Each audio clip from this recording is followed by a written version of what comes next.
In the United States, where being an entrepreneur is the American dream, many people strive to create their own business and grow it to be successful.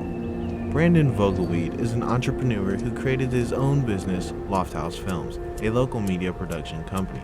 Right now I am on my way to Lofthouse Films, where I'm going to sit down with Brandon and talk to him about his background and the business that he runs. Here at Lofthouse, I am the co-founder and creative director. I am originally from just south of Fort Wayne in Decatur, Indiana.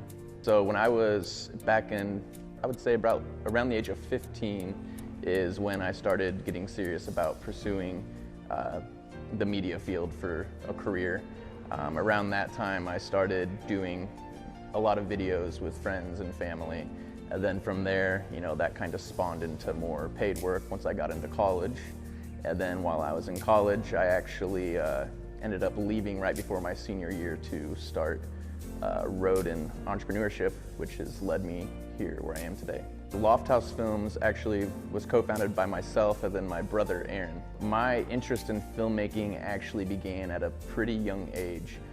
Not too glamorous, but I used to go to weddings with my family, and my dad had a big camera, and he was always asked to volunteer to be the guy who would record the wedding, and I always thought it was kind of cool how he could basically capture time on this camera and get that emotional response from the viewers after they watched it after the fact. So from an early age, I knew that I had an interest in it, and from there I just started, like I said before, making little videos just for fun. Not that they were good, but just that's how I got started. So my favorite thing about being a filmmaker is being able to tell somebody's story. Here at Lofthouse, pretty frequently we have some emotional stories that come through our doors, and I know when those stories come my way that this might be the only opportunity that these individuals or even these organizations have to have their story told the way that I tell it. So for me, that's probably my most important element of what I do, is just being able to show the world what these people have went through, some of the experiences that they have had, and just provide some sort of hope to others who can relate to that. My goals for Lofthouse would be to obviously continue growing. Right now we predominantly stay in the Midwest. I would like to be more on a national level. When it comes to the content we create, I really strive to get more on the documentary side of things. I want to be more authentic, basically be more human, which brings me to another future goal, which is to do projects that aren't just for money, but are actually out of passion, something that, stories that I can find and go and capture myself, that I don't have any sort of restrictions of how I have to tell it, but just to have the full creative freedom to do so. This company began back in 2016 officially.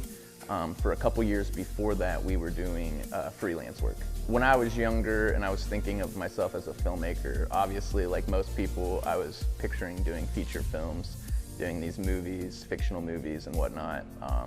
But whenever I got later into my years in college, I started realizing that there was actually a lot of opportunity out there to tell stories just of businesses, organizations, and just everyday people. And at that time, that's kind of when I started envisioning what we have here now. I always wanted to have a large open concept creative space where every day I got to work with other creative people and come up with solutions that help people. So our team, we grow. A lot of the times our growth looks more along the lines of getting internships through summer programs and things of that sort. Not to say that we don't hire occasionally. We've done a good job at making a lot of connections with other filmmakers here in the Midwest. So rather than growing internally, a lot of the times those partnerships that we create help us navigate those waters, being able to go into larger projects, bigger sets that have more bodies there. So in the future, yeah, we definitely want to have more internal employees here doing the day-to-day operations. But for the time being, we're pretty lean and we just utilize the resources that we have available. We have a couple partnerships in place.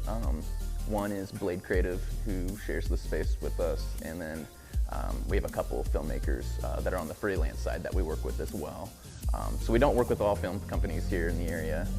Obviously, doing the same sort of service, they are competitors, but we have been strategic about the ones that we have partnered with. Whenever we were first starting out, I knew that I was not in a position to go and buy some sort of, Red or RE camera, spending $50,000 on a camera setup. So I actually did a lot of research and came across a brand called Blackmagic. And at that time, they were a fairly less heard of company. I believe I was probably one of the only people in the area at that time who owned one of these products. And that first one was the Blackmagic Ursa Mini 4.6K. And that thing has been a complete boss for us. We still own that camera, and we've actually, added some additional cameras from that same product line to our arsenal. And the cool thing about it, it's a cinema camera, shoots 4.6K, and a lot of the times people can't tell the difference between the cameras that we're using that maybe come at a lower cost point versus some of the larger competitors out of cities like Chicago who have those $50,000 cameras. What it comes down to is it's really all about the way that you utilize the camera that you have and the way that you tell the stories. So here at Lofthouse, we do all kinds of work. We've done everything from 30-second TV spots to social video campaigns to 15-minute mini docs. Currently, a lot of the direction I try to push my clients or recommend to them is social video, knowing that it's 2020. A lot of younger people are not watching cable. They're not engaging with the traditional channels that most of us would have grown up with. Now you have these networks like Hulu, Netflix, and Amazon. And in addition to that, you have Facebook now offering organic video that you can post natively. And you have Instagram and LinkedIn and all these other platforms. So a lot of the times I really just persuade, just for the best value of my clients, to really focus on the social side. Obviously, if they really feel that a commercial is going to do well for them, we're not going to steer them away from that if that's what they desire. But based on the metrics and the research that we've done, social media and online is really where they're going to get the most bang for their buck.